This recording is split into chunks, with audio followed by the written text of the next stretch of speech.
Kung sabi ay chisme, yun ay chisme. Naku, i-explain, makikita kasi sa yung chismis. Ano ba may chismis? Ha? May chismis. Pakinggan natin kay Tia Cesa. Ay chisme de Tia Cesa hoy. Esto chisme puede romper tu televisión.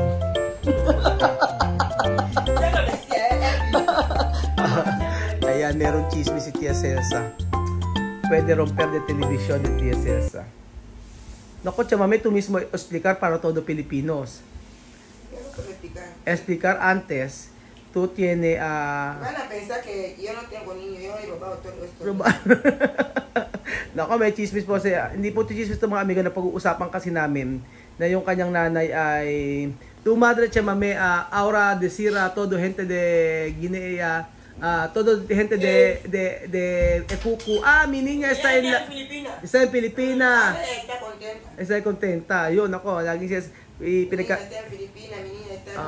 pinagkakalat ng nanay Chamame na si Chamame na sa Pilipinas, masayang masaya. Happy daw para sa kanyang anak. Ngayon okay na. Ba't ganun? Pero cuando tú volver allí, también más contenta o contenta? Ay, daw niya bumalik. No, pero Chamame, cuando tú mamá decir perdón, terminar todo. Yo no tengo problema con ella. A mi corazón yo le he perdonado. Pero ella no quiere decir Dios perdón. Ahí delante. Ella no quiere. Sí, pero cuando ella hablar hija, perdóname, ya está todo este problema. Sí, aunque no le decir perdóname, no. Tú sabes que una mamá no puede decir su niño perdón. Muchos mamás no pueden decir perdón. Sí. Yo cuando yo tengo algo con mi niña, yo dice perdón. Sí, yo sé. Cuando tú, ejemplo, tú hablar perdón con tus niñas. Así. Sí, pero mi mamá no sabe decir perdón. Por eso ella sí. Pero aunque no dice perdón, mi corazón bien para ella. Para ella. Sí, yo la quiero mucho, pero así Dios te le da a cada persona. Cada persona. Oo nga, sabi ng Tia Cesa. Ella no va a cambiar más. Sabi ng Tia Cesa, mag-sorry lang yung nanay niya. Kahit hindi daw mag-sorry yung nanay niya, basta yung kausapin lang siya, okay na. Hindi naman daw gagawin ng nanay niya yun. Pero ngayon, pinagmamalaki siya sa ikuko na gano'n yung ano niya. Anak daw niya ay nasa Pilipinas. Kung natatandaan niyo po mga amigo, si Tia Cesa ay, ang alam natin po ay 12. Meron pong revelasyon mga amigo. Meron pong revelasyon si Tia Cesa about po sa kanyang pagkatao. At si Bejo na nakakaalam nito at hindi ko rin kasi masyadong iniintindi. Ganito po yan mga amigo. So dati po, ang pagkakaalam po natin na ang anak po ni Chamame ay 12. Ayan. Niño de hijos de Chamame, Vanessa, Jerry, Elvis, ¿cómo se llama? Elvis, después Bacha, Lorena, Sandra, Misma, Vivian, Amir, Lima, Sophie, ¿qué más falta? Gundo, 11 ba sabi natin? 11 yan. Ano ba sabi? 11 ba? Ba't parang kulang? Alyan. 12 todos. Todo gente de Pilipino dice saber tú tienes 12 niños. Después, Bill ha dicho, Vanessa, no tú niñas. Pero antes tú ha dicho, Vanessa, tú niñas. Ahora tú explicar. O yan. Mamá de... ang totoo po yan mga amigo, si Vanessa po ay inampon pala ni Chamame. Vanessa tú como adoptar, no? Vanessa. Ano ko na? Sí. ¿Por qué tú, cómo tú adaptar esto? Explicar, su mamá, ¿cuál? Yo ayudé a su mamá cuando antes yo trabajar. Después, cuando su mamá había ¿Su mamá dónde? Su mamá estaba junto con nosotros. ¿Dónde él? ¿Ella? Ella está en Malabo ahora. Está en Malabo. ¿Cuántos años? Ella, su mamá, abuela de Vanessa Bubi. Ella mucho, por eso su mamá vivía ahí. Muchos años. Mayor. Después, cuando ella parir. 2 niños. Niño y niña. Juntos. Vanessa esto. Después. Su marido dejar con embarazo. Sí. Cuando ella parir, iba a ayudar a comprar ella da antes la niña harina con leche. Cuando no hay leche, da harina con azúcar. Así, vida difícil, mal, pero yo he dicho, no puede así. Sí. Agua de pozo para bebé no se puede. No se puede, sí. Yo voy a ayudarte sí, para cuidar tu cuidar. Después. Cuando yo compro así, yo compro comida. Sí. Después pasó como un mes así. Yo no iba a mirarla. Cuando yo iba así, yo encontré que un niño ha muerto. ¿Muerto? Eso muerto, su hermano. Hermano de Vanessa. Vanessa. Que daba Vanessa. Mi corazón mal. Sí. Después yo la he cogido para cuidarle 3 meses en mi casa. Sí. Bañarla, Sí. Agua, darle comida, hacerle cariño y todo. Sí. Después, cuando ella volvía, dice, ya no puede llevar a Vanessa. Que yo ponga a Vanessa conmigo. Ella llorar para decirme, por favor, ponga a esta niña para cuidar, por favor. 6 meses yo coger a Vanessa hasta hoy. Por eso, cuando yo llamar Vanessa, Vanessa, yo mandé el mensaje con Vanessa, Vanessa, ¿cómo está? Después ella decir, ¿cómo está mi mamá? Ha dicho tu mamá. Sí, cuando ella empezó a sí. No venía, sí. Mamá, ha dicho hasta ahora. Cuando yo mandé el mensaje con Vanessa, ha dicho mi mamá, ¿cómo está? Todo su papel, mi nombre, todo. Tu papel también, Sí. legal. Cuando yo para bautizar, yo iba a buscar a su mamá, su mamá dice no querré. Por eso, tú adaptarás. Su mamá decir a la iglesia que, por favor, bautiza con tu nombre. Su mamá es buena, Buena. Pero no tiene capacidad para cuidar, no? Ayun, sabi ni Tia Celsa, si Vanessa daw po mga amigo ay nung bata daw po ay siya ang tumulong sa sa kanya kay Vanessa. Nung nanganak yung nanay ni Vanessa, tinulungan si Vanessa, tapos hanggang 6 months daw hindi na kayang alagaan. Kambal daw po kasi yon, tapos namatay yung isa. Ngayon, nasabi nga ni Mami ay yun daw pong yung si Vanessa daw po ay sa kanya nakapangalan. Kumbaga inampo na po si Vanessa ni Mami. So ganon. Sabi ng ganon, dati ang pinakakain daw ay ala daw pagkain, harina at saka leche yung pagkain, tapos o gatas. Tapos yung tubig daw na ginagamit yun sa may balon, hindi rin po pwede yun. So si Mami, kasi may trabaho si Mami dati, siya ang tumulong kay kay Vanessa. Kaya ang totoo po mga amigo, si Mami, ang anak ni Mami ay ito ang nalaman ko kay Mami mga amigo. So si Vanessa po ay inampun niya. Pero Mami, tu hijos todos 17, no? Todo dito 17. Otro morir.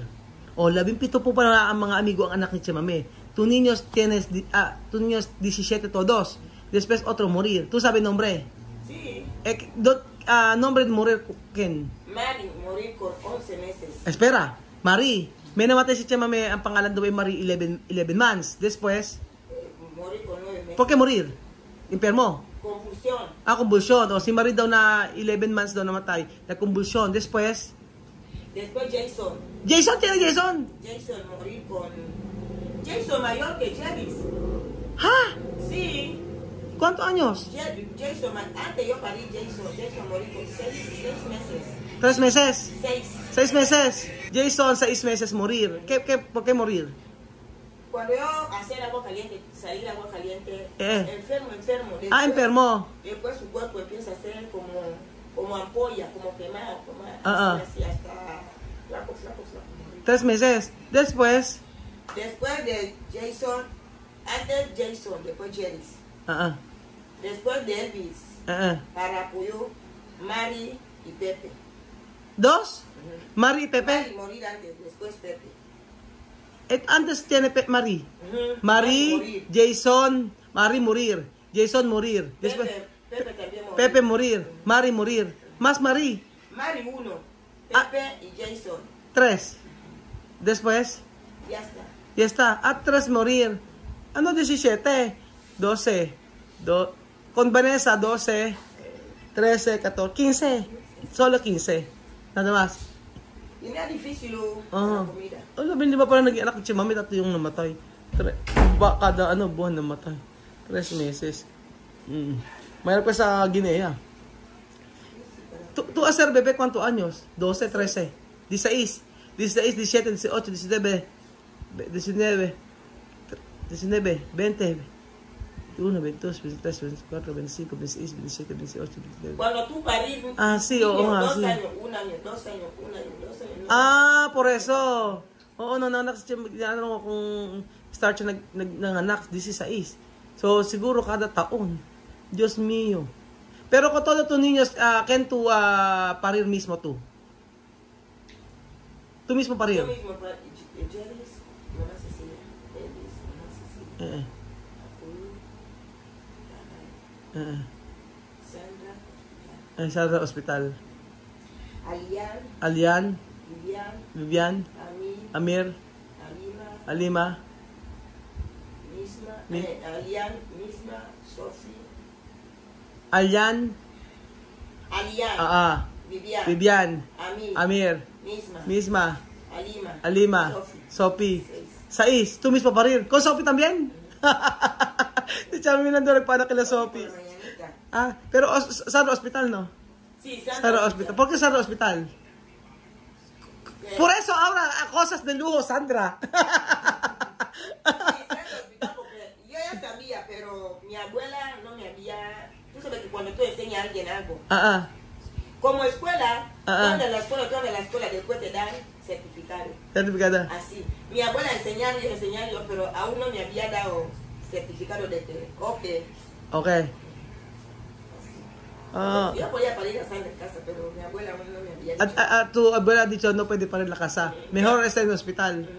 Mi abuela no estaba cuando yo fui a parir a Sandra. Mi abuela no estaba. Yung lola daw yung sabi na ang magpapaanak sa kanya sa ospital. Kaya daw sabi ko si Sandra, kaya nga si Sandra maluho kasi sa ospital pinanganak. Di gaya nila Sophie, sila Alian. Saka, misma también, tú mismo parir. Cerrar la puerta, después, ganas sí. No, y Sandra, todos así, en mi caso de cometer antes. O nung nagpapanak si Tia Cesa, sasarado ang pintuan, tapos pamaya pag muha-uhan na, ibig sabihin ng anak na, tapos ilalabas sa Tia Cesa. Después, cuando terminar de parir, mañana trabajar. Sí. Sí, cuando tú no tienes dolor, no hay problema. Bueno, problema. Solo tú esperas una hora así, para el vientre entero subir y ya está. Todos tus niños con Vanessa 15, así con morir.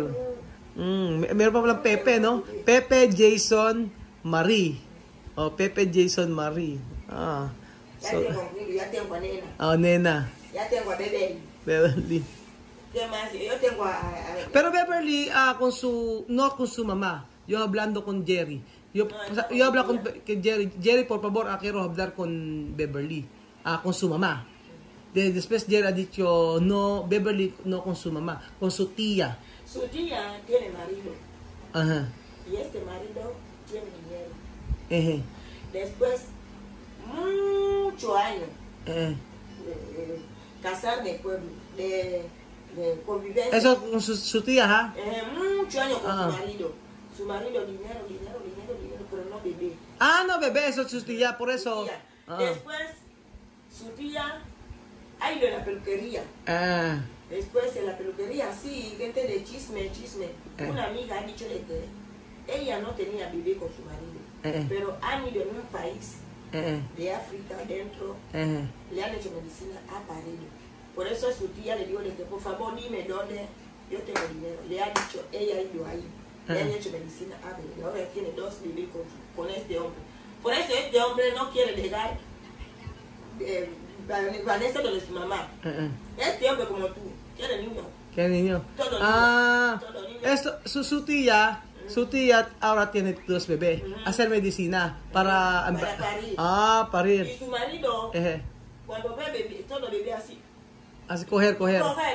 Quiere coger, así. Muchos niños. Así. Adaptar. Como adaptar. Sí. Por eso no puede llegar a beber así. No puede dedicar con su mamá. Con su mamá tiene otro chico. Esto es policiano. Yung nanay ni Beverly kasi hindi pwedeng kunin si Beverly kasi nga mayroong asawa ng iba. So ang nangyari pala sa tiyan ng babae, sa tiyan ng nanay ni Beverly, napunta si Beverly napunta sa tiya ng nanay niya. So mahilig din sa bata yung asawa at saka yung nanay na yon. At ngayon po mga amigo ay ang sabi ni Tia Celsa ay si Beverly ay iaampunin na nung babae na yon. So hindi pala pwede sa kanila yon na ikunin ang mag-aalaga ay yung talagang nanay ni Beverly. Dahil mahilig din daw po sa bata yung mag-asawa. Pero nagkaanak daw po yung babae na yon. Kumuha daw ng mga medisina sa ibang bansa para daw magkaanak dahil hirap magkaanak. So, ayun po mga amigo, yan po ang chisme. Chisme de Tia Celsa. Revelación de Tia Celsa.